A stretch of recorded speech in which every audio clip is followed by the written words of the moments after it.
Good morning, good afternoon, good evening, depending on where you are. Thank you for joining to the Geneva celebration of the International Day of Older Persons. My name is Philipp Hessel. I work with the population unit of UNHCR. It's a really great pleasure to welcome you to this event. It's also been a really great pleasure pointing to Kelly Fitzgerald to work with you and many people obviously in the background in organizing this event. And again, thank you very much. The theme of this year's event, of this commemoration, is climate change-induced disasters, older persons, preparedness and response to build forward better. I was going to say a couple of things about introduce the topic. However, since we already lost a bit of time and we have actually a message of Claudia Mahler prepared, who can do this with much more authority and detail, I'll also leave it to her in a moment. She couldn't make it. As many of you will know, she is presenting today her report to the third committee of the General Assembly in New York. But again, she was so nice, so kind to send us a video message. We have today, both online as well as to my left, a select panel representing civil society, academia, the United Nations, family, and also a member state. And it's really a great pleasure also. Thank you very much for being here, taking the time to be with us today. Besides the NGO Committee on Aging and the UNHCR Population Unit, this event is sponsored by the missions to the United Nations and other international organizations of Slovenia, the Dominican Republic and Portugal, and also sponsored by many other partner organizations that you'll see in a moment also on our slide here. So without further ado, let's give the floor to Claudia Mahler and listen to her message. Dear all, it is my pleasure to address you today as United Nations independent expert on the enjoyment of all human rights by older persons. Together, we celebrate the International Day of Older Persons 2023. Right now, I'm presenting my report, The Human Rights of Older Persons in the Context of Climate Change-Induced Disasters and How to Build Forward More Equally at the Third Committee of the General Assembly in New York. This is why I address you via video message. In 2019, 97.6 million people were affected by increasingly frequent and severe climate and weather-related disasters. Being the fastest growing age group worldwide, older persons and their needs must be a priority when it comes to disaster preparedness, response, and recovery. A rapidly aging population combined with the impacts of climate change are a threat to the human rights of older persons, especially those facing multiple forms of discrimination, such as sex, gender, or ethnicity must be considered. Research has shown that older persons face challenges regarding their health, housing, livelihoods, and well-being. Their access to food and land, water, and sanitation are equally affected by natural disasters worldwide. As a result, they are more likely to die from heat waves, typhoons, hurricanes, and flood. In order to reduce the risk of climate change-related disasters for older persons, their voices need to be heard when it comes to developing relevant policies and laws.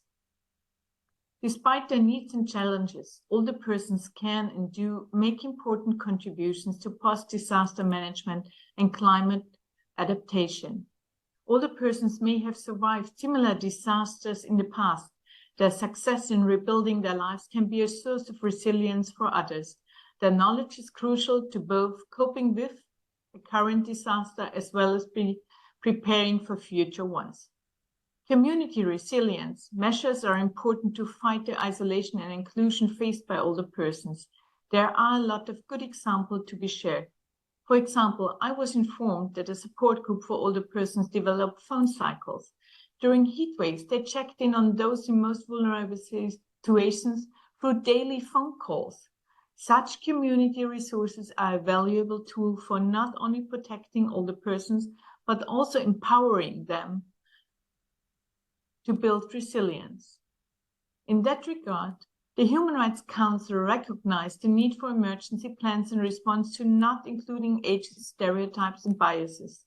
Older persons should be seen as a resource in community building and fostering resilience against climate-induced disasters. Their participation must be promoted and facilitated, but not only in a community context. While many important efforts for disaster risk reduction are community-driven, states may tend to rely on communities and civil society organizations to provide care for older persons in need. It is the state's ultimate responsibility and obligation to protect human rights of older persons during disasters. To secure older persons' right to health and well-being during climate-related disasters, we need age-friendly communities and environments. This includes support services that promote older persons' dignity, autonomy, and independence. Everyone should have the possibility to survive climate disasters safely and be adequately prepared for upcoming ones. Older persons, as well as next generations, and the youth are the next generation of older persons, should be able to age with rights, regardless of the disasters they must deal with. I thank you for your attention, and I wish you all a fruitful discussion to join forces and to strengthen the human rights of older persons. For handing over to Ina Volker, the head of the Secretariat for International Policy on Aging of BAXO, the German Association of Senior Citizens Association, will be the moderator of our panel. Just to say to the online participants, the Q&A option is enabled. So in WebEx to the lower right panel, you should be able to post your questions, which I will be at the end of the panel, moderate, pass on to Ina and the panelists. We have at the moment about 60 persons joining online. So Ina, the floor is yours. Thank you. Many thanks, Philip, for this very nice introduction. And yeah, good morning, afternoon, and evening. First of all, to the online participants, but also to everybody here in the room. It's very nice to have you here to commemorate together the International Day of Older Persons. And first of all, my gratitude really goes to the NGO Committee on Aging to ask me to moderate this important session. And it's an honor to lead us through this upcoming discussion. And I'm sure it's going to be very interesting to listen to our distinguished panelists, which I will briefly introduce to you in a moment. But maybe just a couple of words on the format. So we will have 2-3 rounds of questions to our panelists, and then I'll open also for questions and comments from the floor. And yeah, as I imagine that we will be in the middle of a lively discussion when it comes to the time that we need to close. And I also know that the ambassador of Samoa needs to leave early. I don't want to prolong myself, and just also ask our speakers to observe the time and reply in about 3 minutes to the questions. And yeah, so let's straight go into the first round. And first of all, I would like to address the permanent representative of the mission of Samoa to the United Nations in Geneva, Her Excellency Ambassador Toleafoa, Nella, Pepe, Tavita, Levy. I hope I pronounced that correctly. Her Excellency, we are pleased that you are here with us today and to speak about the situation of older people in Samoa, an island nation in the Pacific Ocean. And maybe you can tell us a little bit about the impact of climate change induced disasters on the lives of older persons in Samoa. And maybe, as I know you need to leave early, maybe you can already also in your response speak a little bit about the barriers that older people face in accessing protection and assistance in your country. Thank you. Thank you very much, Madam Moderator Volka, distinguished panelists, ladies and gentlemen. I thank the NGO Committee on Aging for arranging this panel discussion to celebrate the International Day of Older Persons and for the opportunity for Samoa to come and share a perspective on climate-related disasters and older people. The climate crisis that we did not create, however, bears the full consequences of and threatens the livelihood and prosperity of all small island developing states, particularly vulnerable groups, which include women, children, persons with disabilities, and our elderly. To understand better what the impact of climate change, climate-induced disaster is on the lives of older people living in Samoa, let us put in context the climate change situation and how it affects Samoa's elderly. The impacts of the climate crisis are an added imposition on the inherent challenges that Samoa already faces as a small island developing state. And this has been further exacerbated by the global pandemic and conflicts.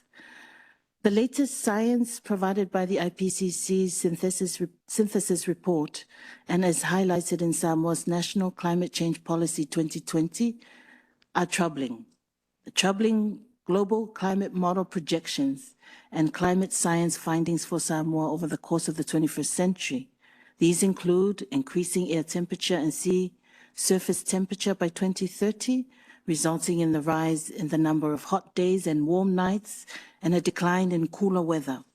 Projections show extreme rainfall days are likely to occur more often and be more intense. There would be more frequent and intense cyclone devastations and continuing sea level rise.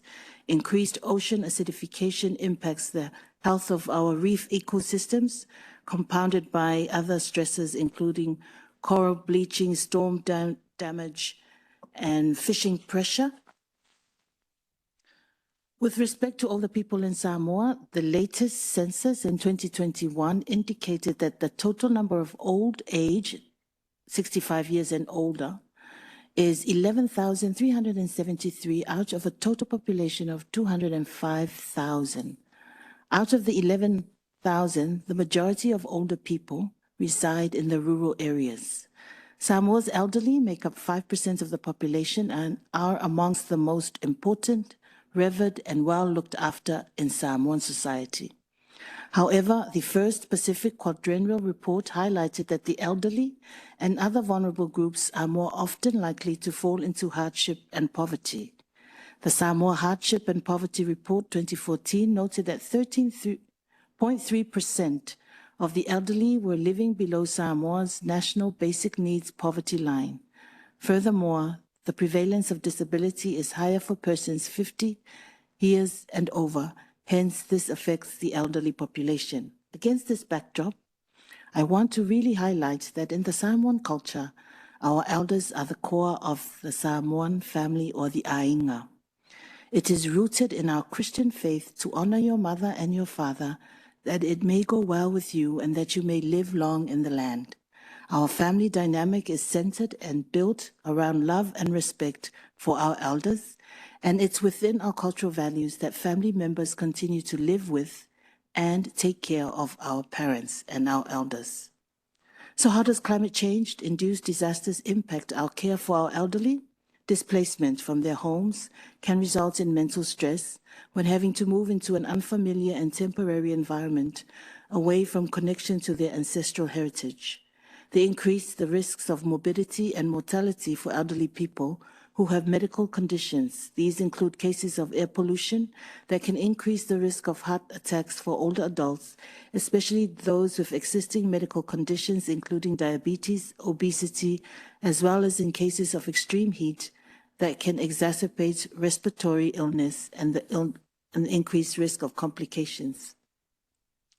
There's also the impact on food security and livelihood due to the disruption in the supply of crops, livestock, and fish. Samoan elders are reliant on natural food sources for healthy diets and healthy living. More intensive disasters, land degradation, and exploitation of ocean resources has resulted in a crisis of limitless proportion for Samoa. Our land is either too wet or too dry, both unsuitable for agriculture.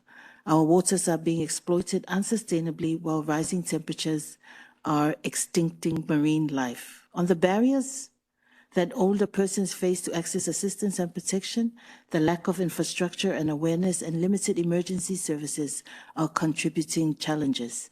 The elderly are not generally tech savvy, and therefore is a barrier to access information which nowadays are widely disseminated through modern technology, which limit the accessibility to older persons who have yet to possess the digital know-how. There's also the infrastructure deficit. In times of flood or cyclones, temporary shelters sometimes do not offer adequate support and supplies for older persons, specifically railings, proper beddings in terms of height and comfort, and balanced support materials in washroom facilities. In some cases, older persons are offered the option of a family homestay instead of a temporary shelter to ensure their needs are met in the event of an evacuation. There's also the lack of manpower and resources to provide adequate emergency services and medical care to our elders during times of natural disasters. There's also the lack of access to medical care during extreme weather events, and in the aftermath can put people's lives and health at a higher risk, especially older people and people with disabilities.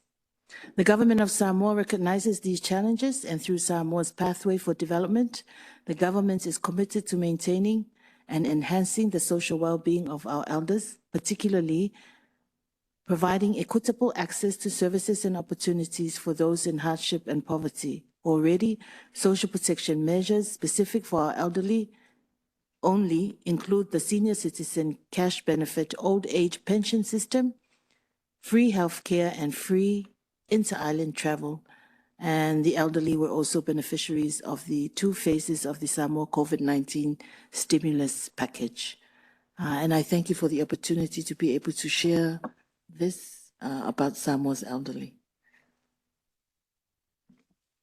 Thank you so much, Ambassador Levy, for these insights from your country. And I think it's really important what you just said, and that we also raise visibility of the situation of older people in a country like yours. And I hope that this event today also contributes to this. So many thanks. Well, let's slightly move maybe the focus by turning to you, to Ricardo Cordero. He is a protection officer on aging and disability inclusion of the Division of International Protection at the UN High Commissioner for Refugees. And maybe you can tell us a little bit about the impact of climate change-induced disasters on the lives of older persons who are living in situations of forced displacement and statelessness. Thank you.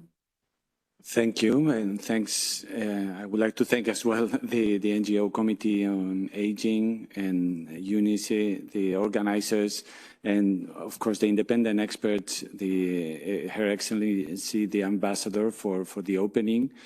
I'm coming just back from a town hall organized by the High Commissioner, Mr. Filippo Grandi, the High Commissioner for the UN Refugee Agency, and where he has been debriefing all staff about the opening segment or the high-level segment on the General Assembly that he attended this week in New York.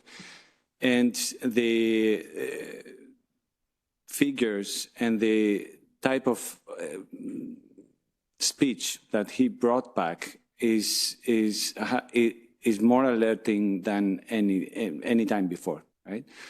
In his own words, we are living a war against Earth. It could be defined, the UN Refugee Agency,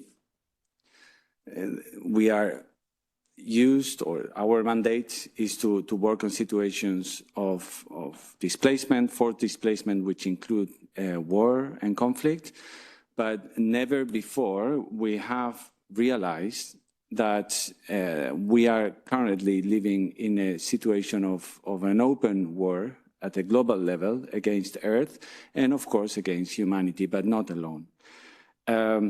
Looking at the numbers that he has shared, since last year, we've had 40 emergencies, and among those, there has been one level 3 emergency every 6 months, including as well some of them related to climate-related disasters.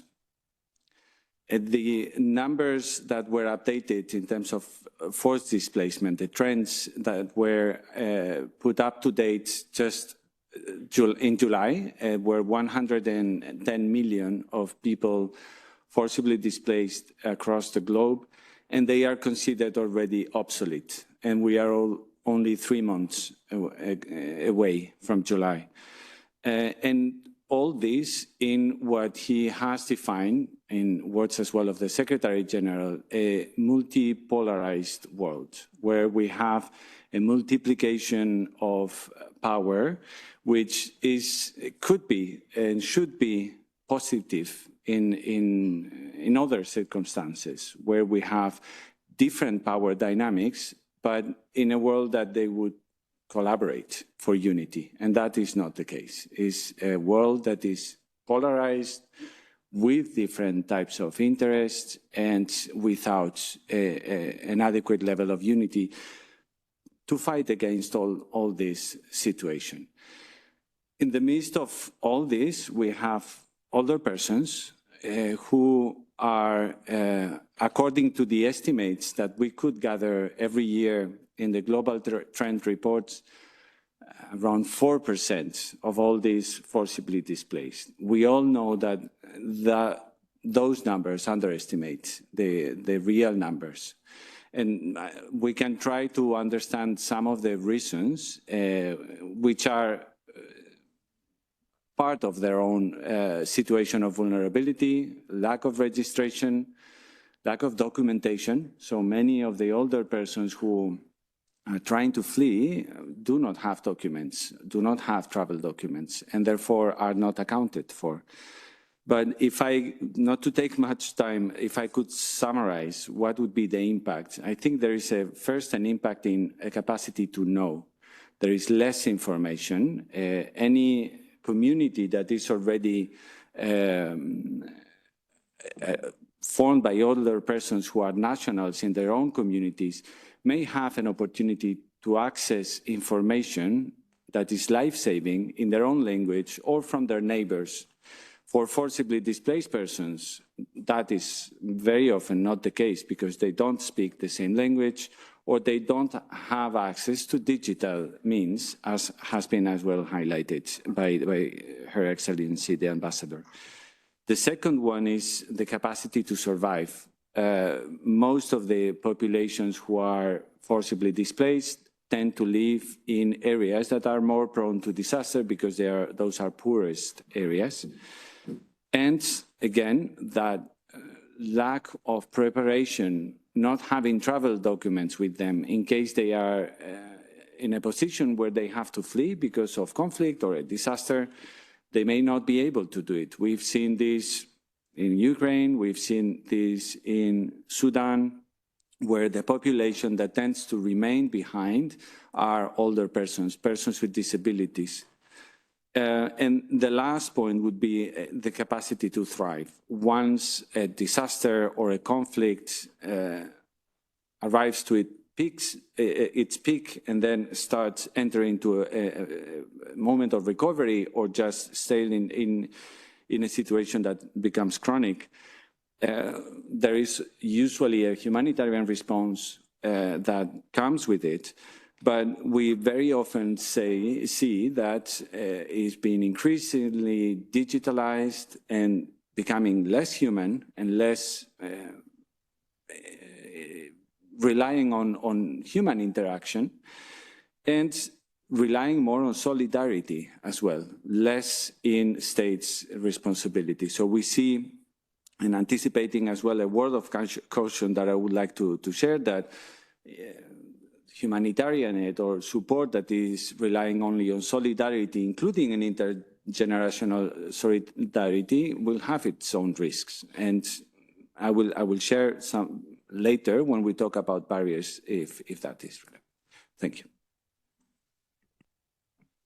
Many thanks, Ricardo. And yeah, I think we can come back to some of the points that you mentioned when we go into the second round.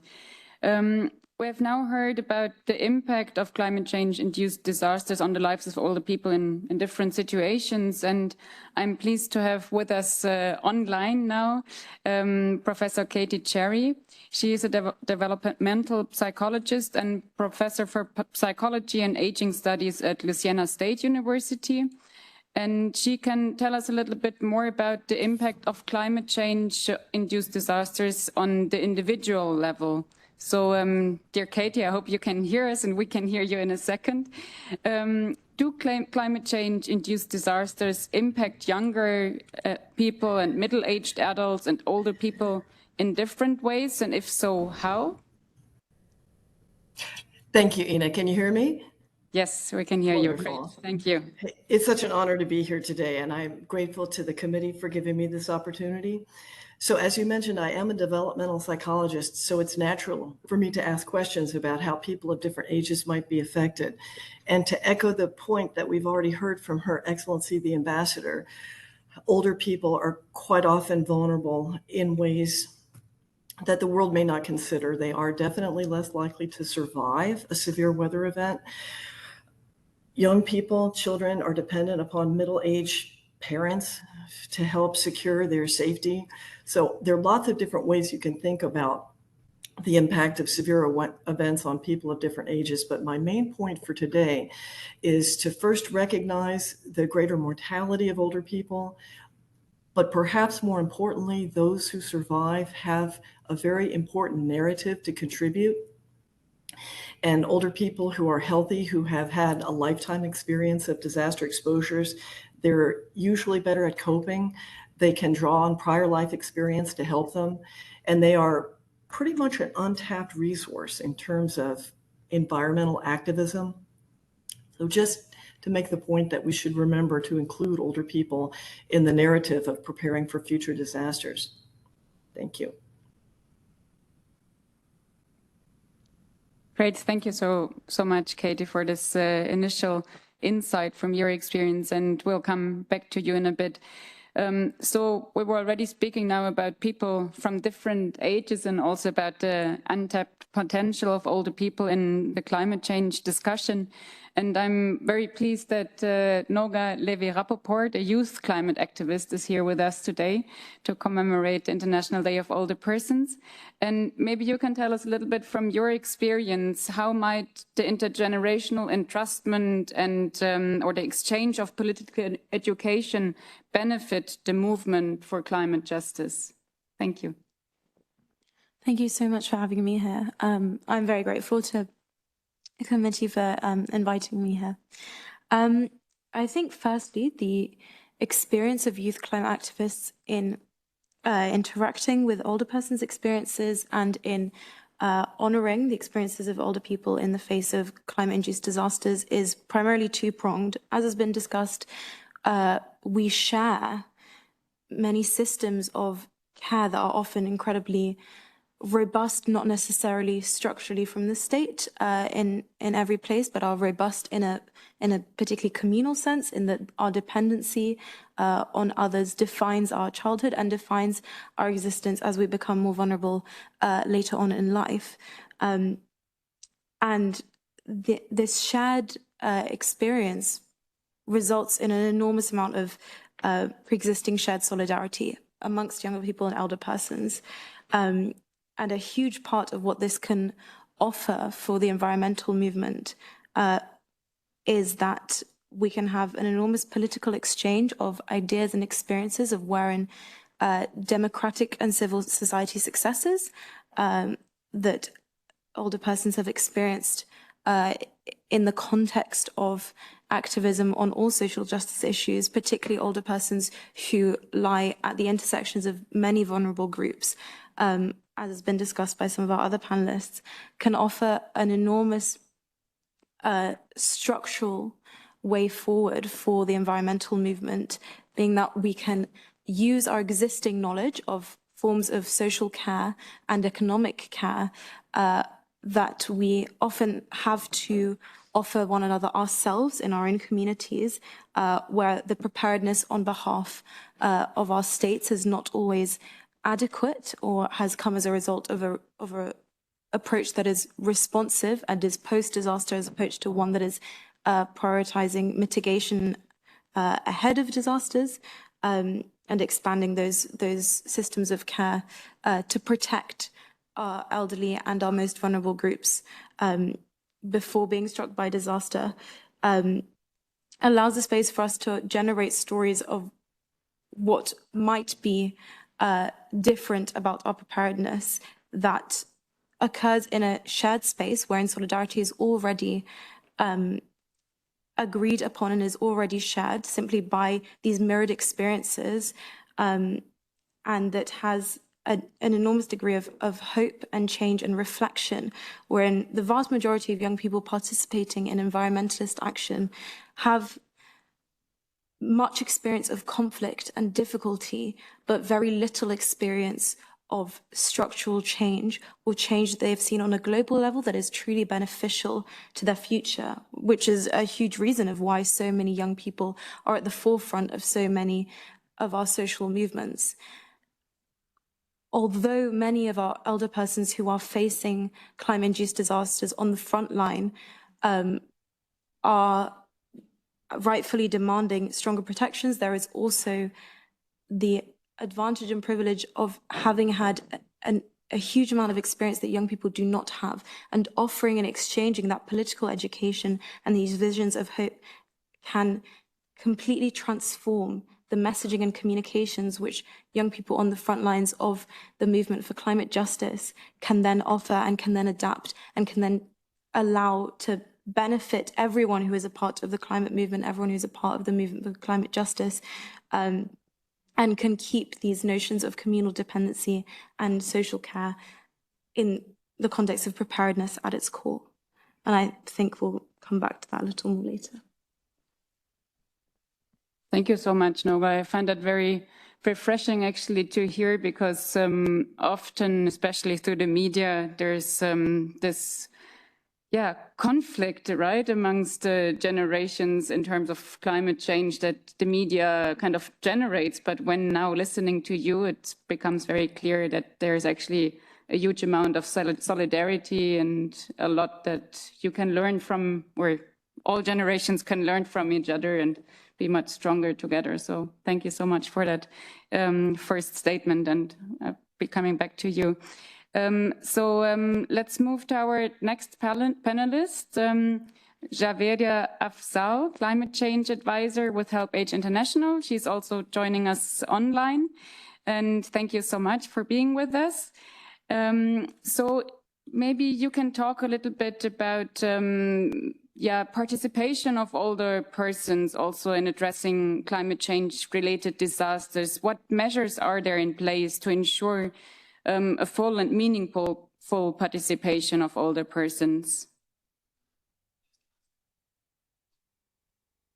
Yes, I've just been told for you to please unmute yourself, and maybe you can also turn on your camera because we can't see you yet. I'll give you a... now? I can hear you, and yes, now I can see you. Perfect. Thank you. Great. Thanks, Ina. And thank you so much for inviting me at this webinar and to share my viewpoints. So coming back to your question, and I think a lot has been already said by the panelists, so I'll make a point not to repeat them in the interest of time. In terms of your question about participation of older people, I think first thing which is very clear is that older people must be giving meaningful opportunities to participate in all stages of disaster risk management, whether it's response, preparedness, and recovery. However, in reality, if you look at most of the national level plans that states or members are developing, they does mention vulnerable groups. However, dismissing the distinct and particular needs of different subgroups within this broader vulnerable groups. So, and in this group, you mean older people are mentioned as part of the vulnerable groups, but without realizing that they have different needs. And it then has specific implication when the countries have to budget, plan, and execute the plans on the ground. So you know, it's a very trickle down impact. You're mentioning vulnerable groups, but without realizing their qualities, their needs, their roles, and then you're going into budgeting and planning. So you can imagine how the execution would be different from whatever you have planned.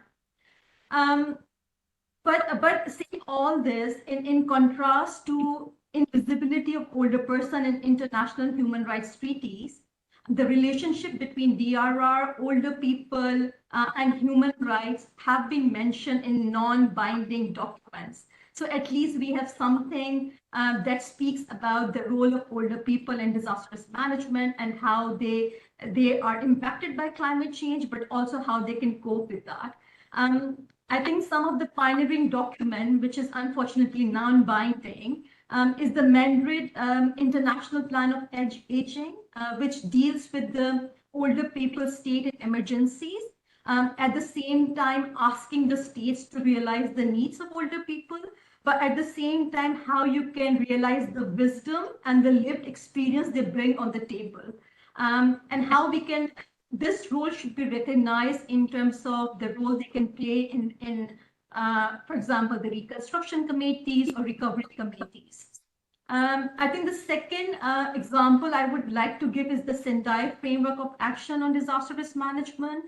I think this framework is leading in terms of, you know, there are some guiding principles which talk about the minimum standards that states could apply or could implement in terms of their DRR policies and strategies. So I think both these two examples are non-binding, but excellent example in terms of how to ensure participation of older person.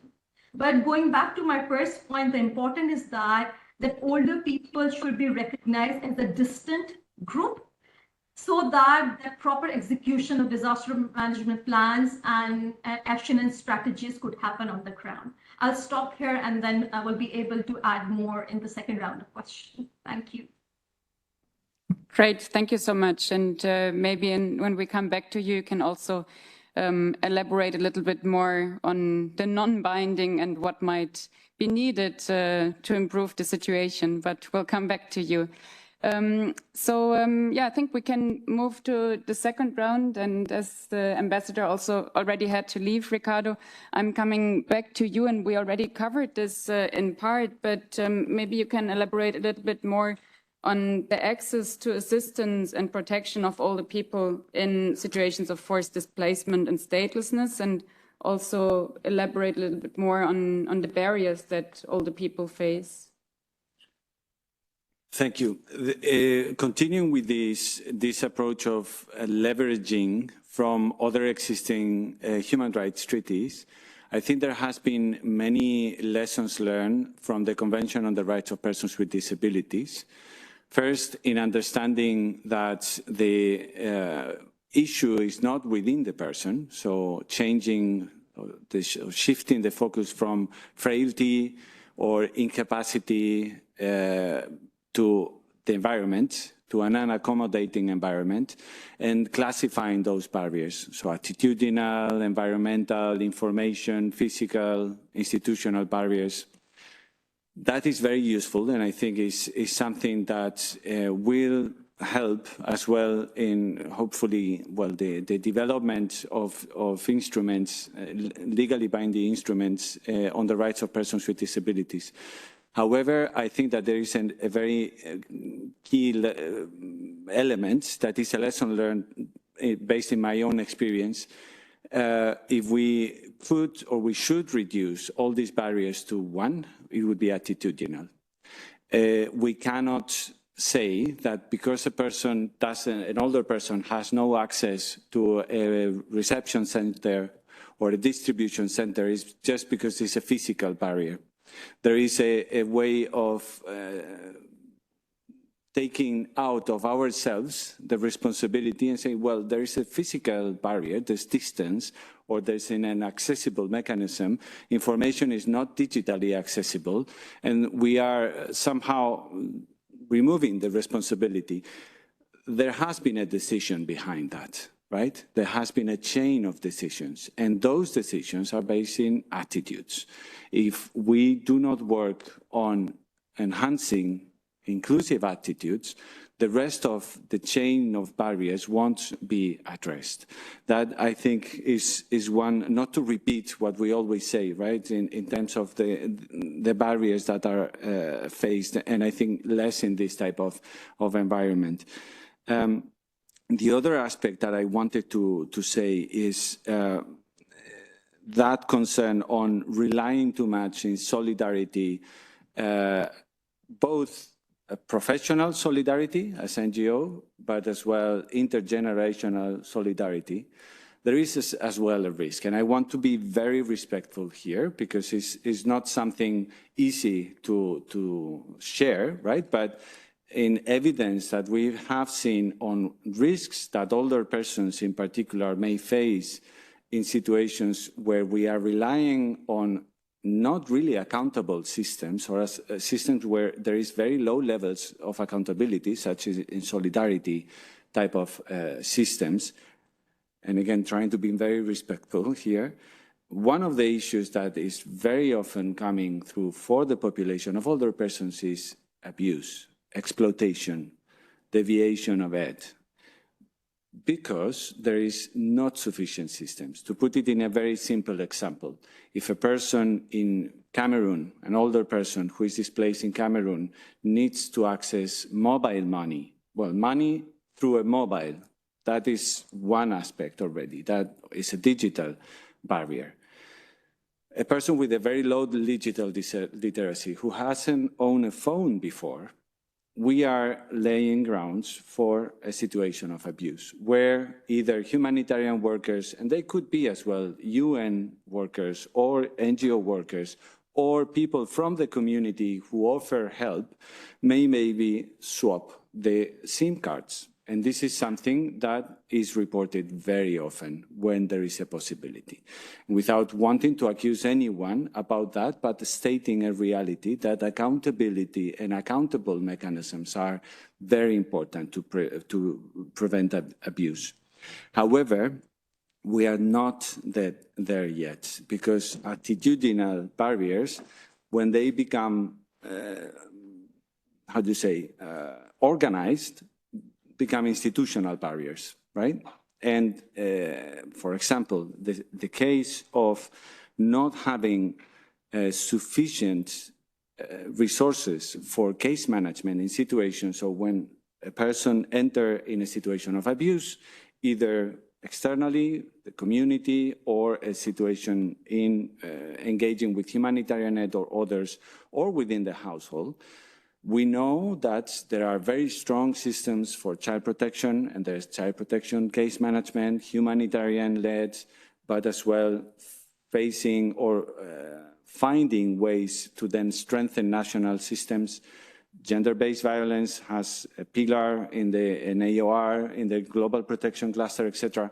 What happens in households where there's a situation of abuse for an older person, and there is no case management system there, nor at a humanitarian level. And again, I'm generalizing. I know there are many here around who are making very strong efforts, and many mainstream organizations as well who were not working on this are stepping up and trying to do so.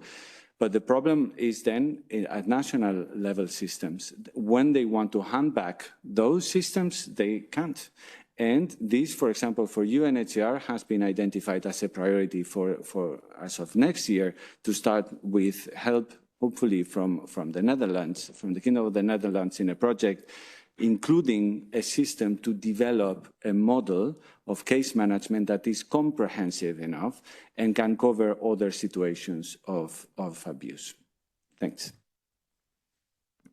Thanks a lot, Ricardo. And I think maybe later on when we open the floor, we can also hear from the missions, maybe if they have examples from countries where there are already such mechanisms in place. I know that for the case of Germany, we are also demanding better protection for adults in general in terms of abuse and neglect, and which are in place for children, but not for older people.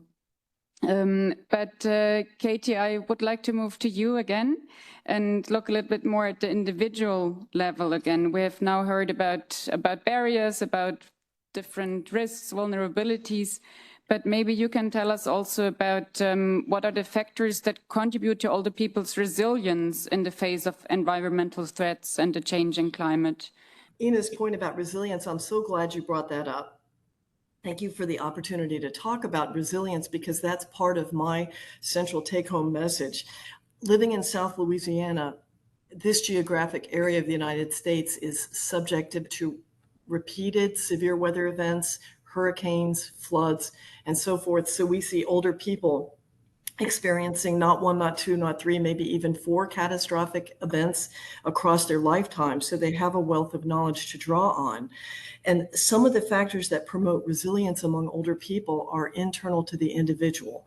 For example, recent research in my lab, we have demonstrated that state hope, having a sense of agency, like I can get through this, I've done it before, I can do it again, absolutely has a positive effect on older adults' ability to cope with post-disaster stressors and the stressors that go along with rebuilding. So hope is a huge variable that's just now starting to get attention in the research literature as a positive predictor of well-being and retention of mental health.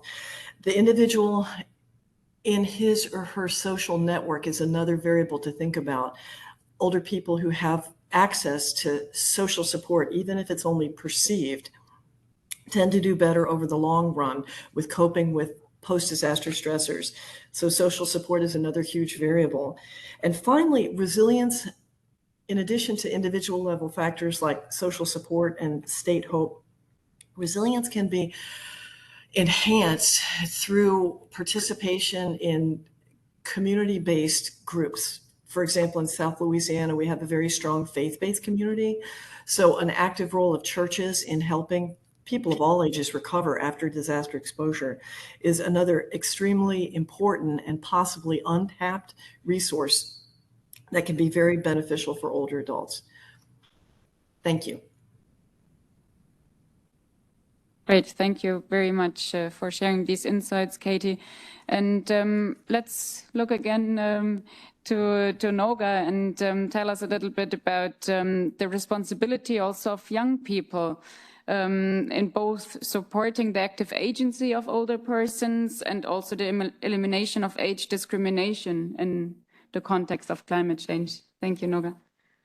So as I think I'll build a fair bit on what my other panelists have spoken of. In particular, as Javeria mentioned, the meaningful opportunities through which young people leading the environmental movement can allow particularly distinctly vulnerable groups in society to participate.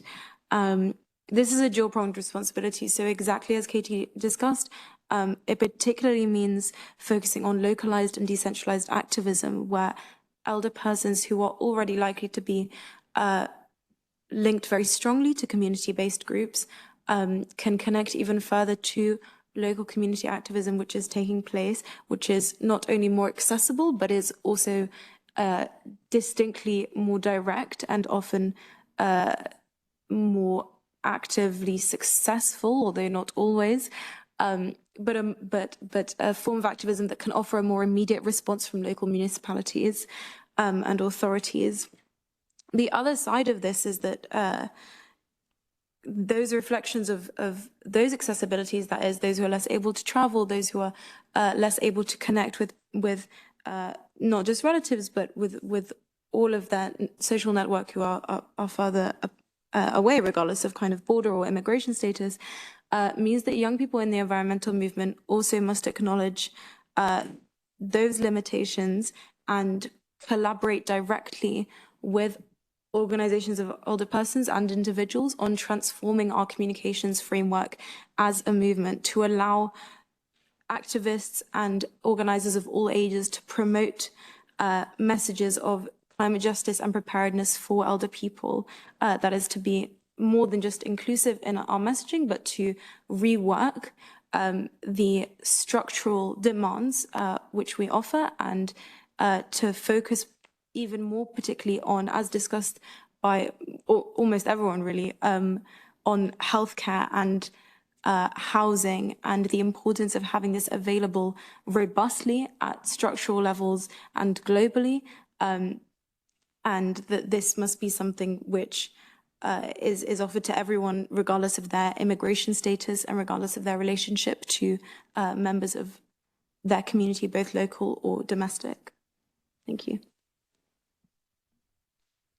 Thanks a lot, Noga, for those additional insights. And we have now really heard a lot about, what are the barriers, where older people have resilience and different aspects. But I wonder actually how much do we have hard facts, how much data actually do we have on the situation of older people and the impact on climate change related disasters. And Javeria, I'm coming back to you.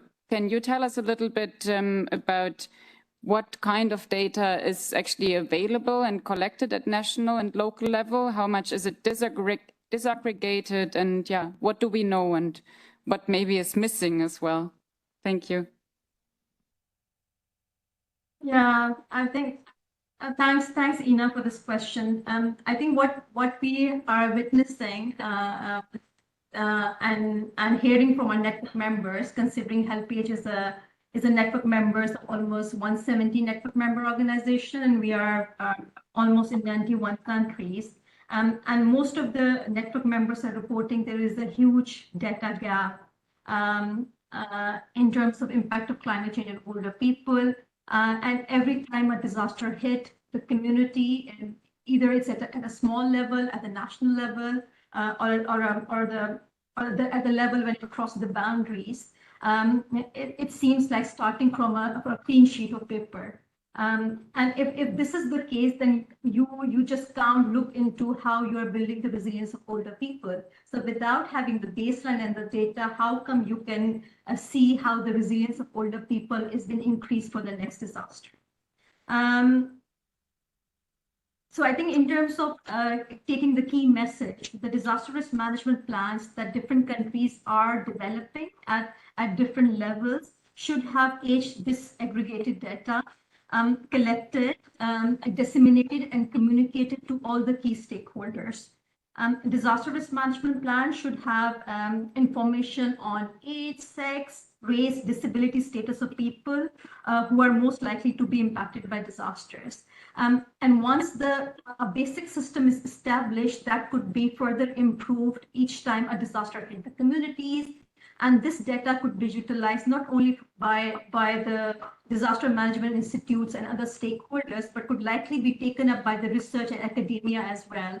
And what we have been seeing is that maybe data is available in the developed parts of the world, and they have the systems where they can do that, but in the global south, it's currently missing. And if you are talking about older people increasing to almost 3.1 billion by 2050, and you don't have a data specifics or systems available, I'll be surprised how nations would be able to cope with the situation, and how older people would be able to cope with the situation without this data set. Thanks.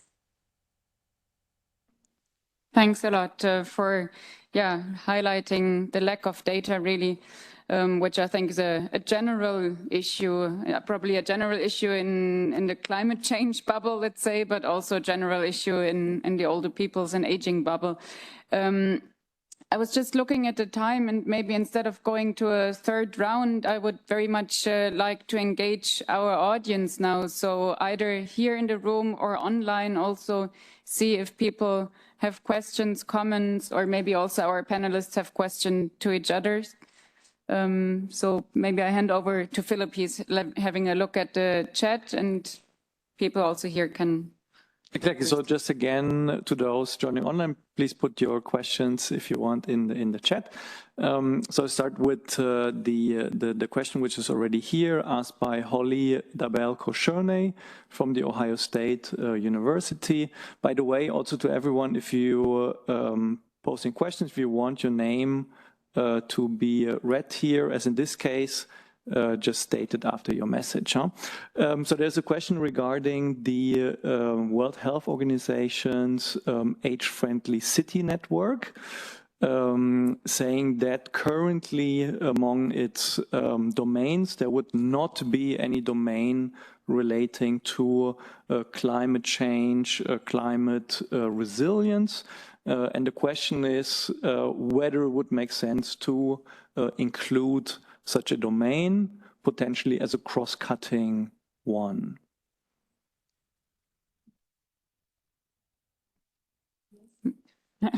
Well, I was going to say now the question is who would like to reply to that question, because we actually don't have a representative of WHO here, but I think people are nodding that it would be an idea, or maybe at least cover it as a cross-cutting issue throughout the different domains, because I think it actually tackles many of the domains, or it is related to all of the domains of the age-friendly city.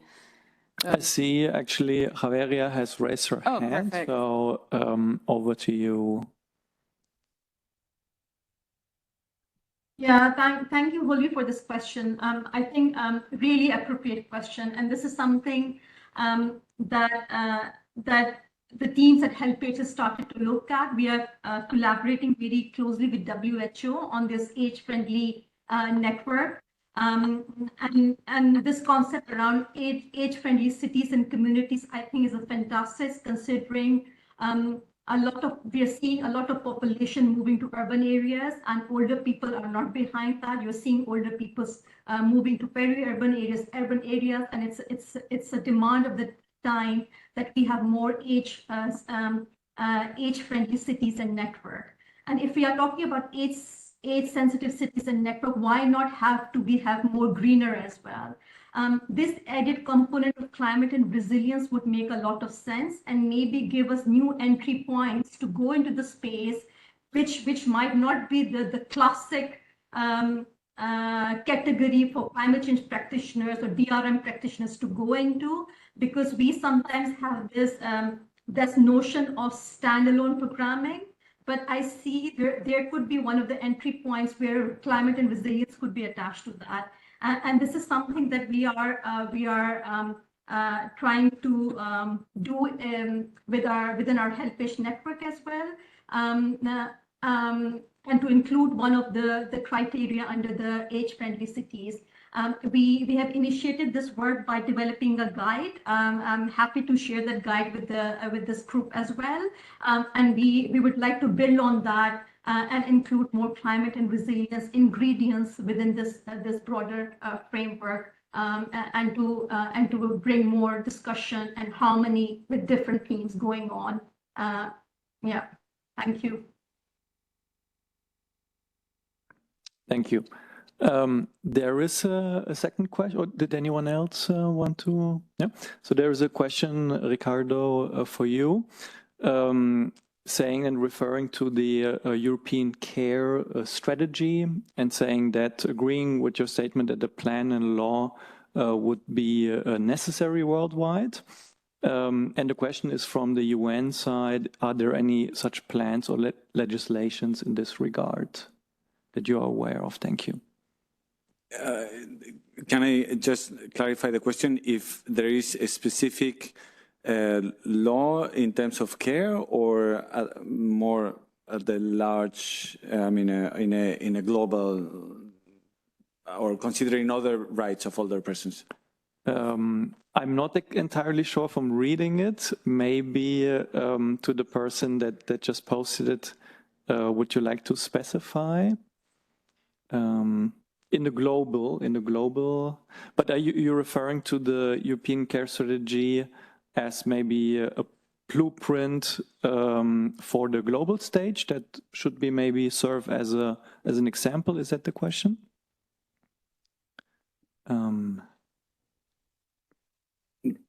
Maybe I can try at least. Well, I'm not sure if everyone is online and the room is aware, but there is an effort put in place by certain states and UN agencies claiming for the development of a dedicated treaty on the rights of older persons.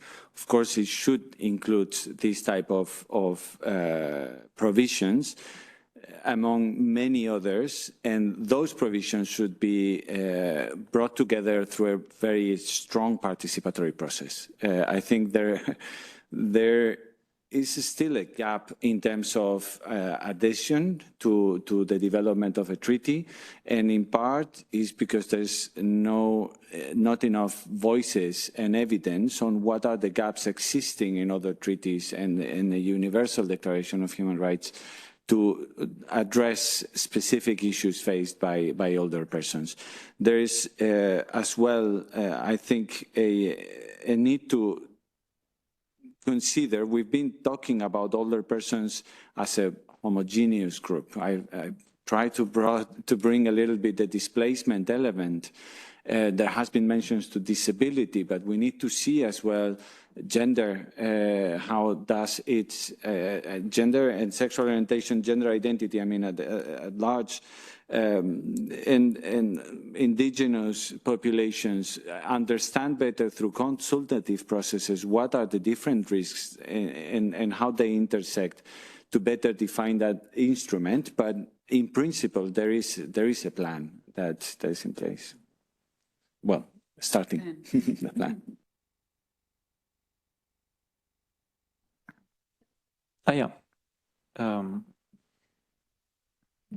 Dominican Republic.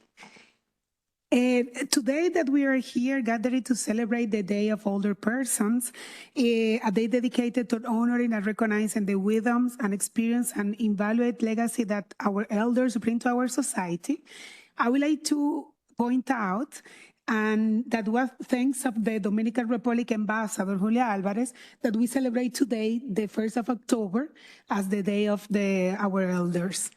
As maybe you don't know, but the Dominican Republic has a rich tradition of respect and admiration of the elderly, and they are the pillars of our families, communities, and we have a culture of care and a history of care. As such, we must ensure that our elders have access to quality health care, adequate social services, and environment and good environment in which they can age with dignity and well-being. We must recognize that we face challenges such as climate change, and our elderlies are particularly vulnerable. Climate change is a reality that affects the entire world, and the Dominican Republic is not the exception. Extreme weather events such as hurricanes, floods, droughts can have devastating impact in our communities, in particular for the older persons. That is why it is critical that our countries has robust and effective emergency protocols in place to protect our senior citizens in times of environmental crisis. The Dominican Republic has worked to develop and improve its climate change emergency protocols.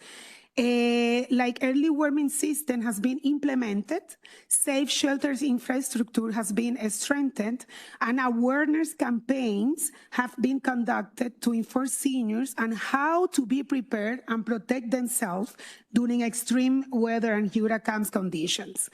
We must ensure that we don't leave no one behind, and all generations, including our seniors, are adequately protected in times of environmental crisis. We have a special commission that works at interinstitutional government level that we think is really important because we give participation to everybody.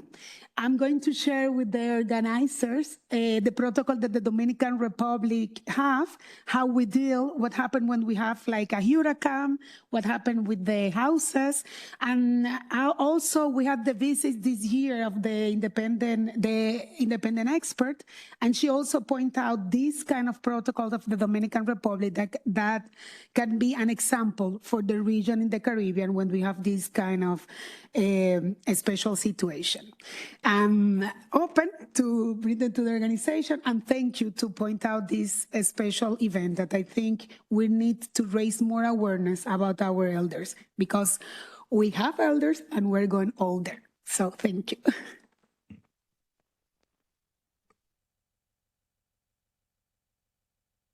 Okay, so there's a question in the chat here by an online participant about, the question is, I'm going to provide a bit more context on how to increase older persons' resilience on a policy level. So the participant is saying it seems attitudinal barriers exist on the personal level as well as the institutional level, and this affects, in the view of the participants, how people define in terms of reducing vulnerability and increasing resilience. And then with regard to older population, as Dr. Cherry noticed, other resources that improve older individuals' ability to cope with disasters. Also mentioning the importance of faith-based organizations, self-efficacy and social support. And again, the question being how to increase older persons' resilience at the policy level. I guess that, yeah. I'd like to take the first stab at that, if this is appropriate. I thank the online participant for bringing up this extremely important point about attitudinal barriers. We think about attitudinal barriers existing at the level of individuals, and that's certainly true. But from a certain perspective, we have societal attitudinal barriers as well. And one thing that should be recognized fairly early on is that ageism affects the treatment of older people, not only at the societal level, but at individual levels too. And earlier I had made the point about we need to encourage participation in environmental activism, and some of the other speakers noted that as well. In order to increase participation and activism among older adults, we really do need to recognize ageism having a negative impact on their motivation. And some seniors may not believe that they have enough knowledge to participate meaningfully, or if they do offer to participate, they may be given menial tasks where their prior life experience is not utilized or brought into focus. So thinking about attitudinal barriers, ways to enhance or augment resilience, is really a policy question. So I'm wondering if some of our other speakers would care to comment on how we can increase resilience at the policy level. Thank you.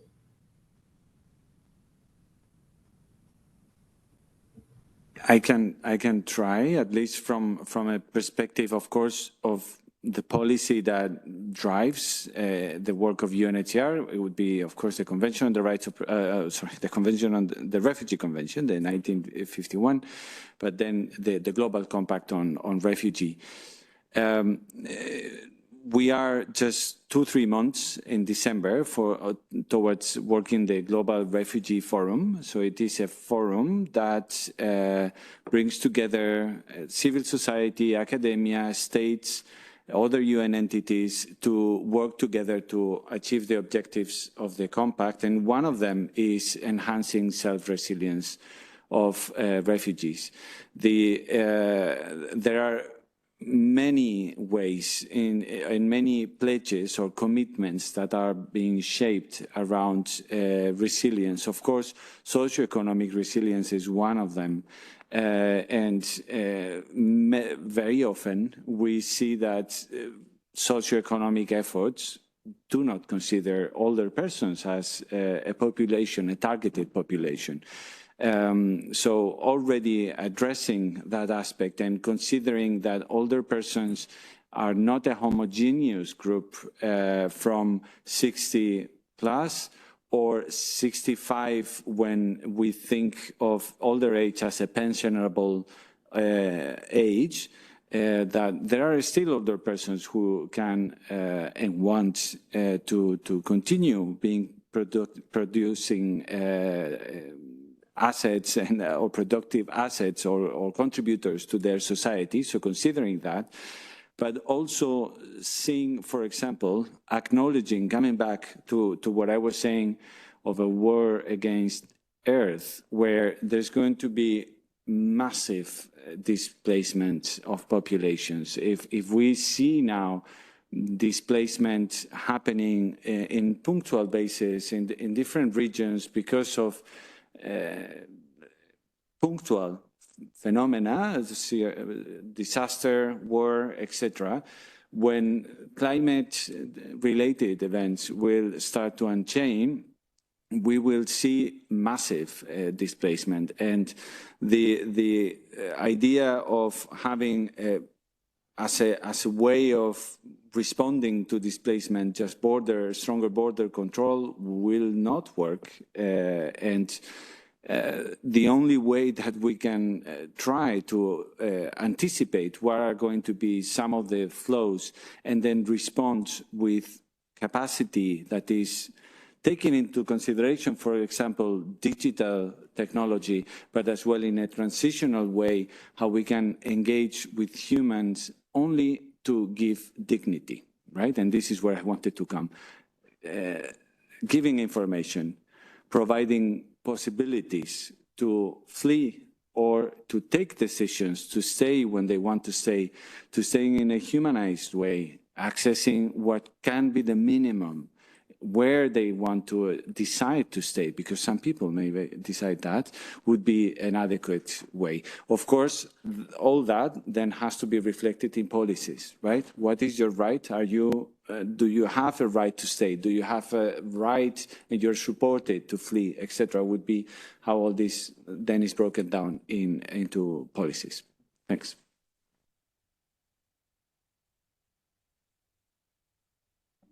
Excellent. So there's a question from Saudat Kamalova from Tajikistan about heat waves and information campaigns. So I'm going to read it in a moment, saying that there are two types of disasters, natural disasters and catastrophes, and systematic increases in temperature to critical levels in many countries around the world.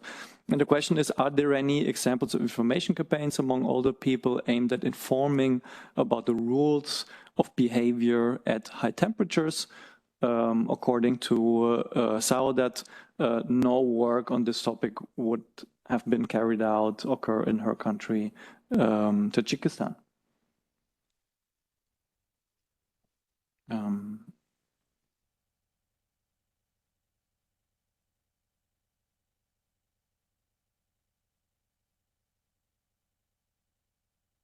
Yeah, let's see if Javeria maybe wants to speak from her experience with HelpAge, or maybe also Nella. Yeah. I think I can kickstart this a very important question. I think what we are seeing from a HelpAge is that usually sometimes heat waves could be forecasted and predicted, and I think that's the good point about some of the natural hazards, for example, floods, heat waves. You can forecast and predict that.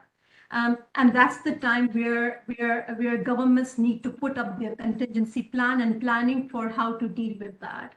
And if you look into who are the people who are going to be impacted by this heat waves or high temperatures, older people would come as the first category of people who will be impacted by that, just because of their maybe their underlying health condition, but their ability to cope with the situation.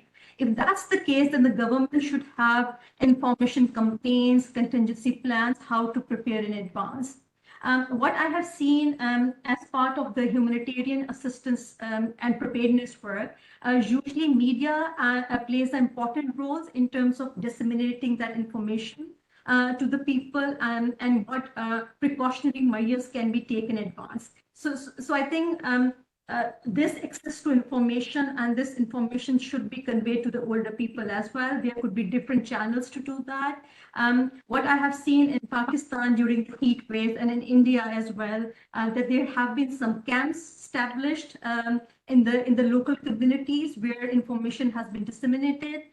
There could be high alerts in the hospitals as well, so that the hospitals, the doctors, the paramedic staff is ready. There could be a situation where there could be high influx of people coming with heat waves problem. So in a way, your contingency plan should have different themes, how people could be affected by heat waves, and different sectors could be given protocols and SOPs how to deal with that. So I think in this comprehensive manner, this could be streamlined much more in terms of preparedness and response. Thanks. I think I can also speak to not necessarily to a slightly different angle of information campaigns, and that is to not specifically the preparedness for one particular form of climate-induced disaster, but to the nature of the campaigns for climate change awareness and acknowledgement of a broader understanding of climate change, and the dissemination of information that we currently have, which in many parts of the world and for many elder people is still an obstacle for us to overcome. Actually, across all age groups, that there are many people who are still unaware of the complexities of the climate crisis and of the nature of these disasters. Particularly, I can obviously speak primarily for information campaigns and climate awareness campaigns in the global north, where what we are particularly grappling with is ensuring that there is a broad understanding of a historical responsibility that countries such as the UK, where I am based, have, or the part that they have played and continue to play in the unequal dissemination of climate disasters themselves. And the structures that we have had in place for these kind of campaigns, often in cases of success, as it were, they are then transformed into government campaigns, but the vast majority of this information is disseminated at a ground level. And I think that this is a really useful space, particularly in the consideration of when we wish for elder persons to be taken as several distinct groups of different vulnerabilities, different disabilities, across different intersectional contexts, whether that be immigration status, ethnicity, sex, gender, sexual orientation, and so forth. And a big part of the dissemination of information that has occurred, or a big part of our communications that has occurred, which I think, as you mentioned actually earlier, is around this idea of there being intergenerational conflict, almost, that there is a specific amount of blame placed on elder persons, as opposed to large fossil fuel corporations, or a lack of regulations on behalf of states, or an inability to end a degree of political civility to some of these larger fossil fuel corporations and their subsequent infrastructure.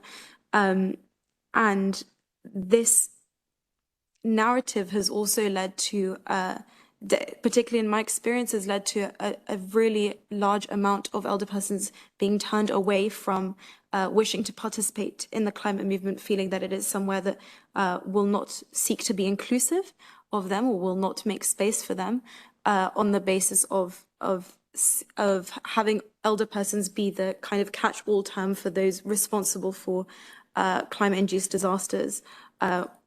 Whereas actually, in order to cooperate and achieve climate justice at every level, we actually have to return to a much more structural analysis, which we've discussed very intensively today, of how there are some very specific sets of people and corporations and global structures to blame for climate-induced disasters, but actually the breakdown of this information can come very effectively at both community-based organizations at that level and at national and international campaigns, where there is so much that is effective primarily because of our messaging and our communications, and our focus being on protecting elder persons and dispersing information as not so much a blame game, but as a crucial structural analysis that can then pertain to preparedness and to mitigation, offers a much more inclusive space for elder persons in particular.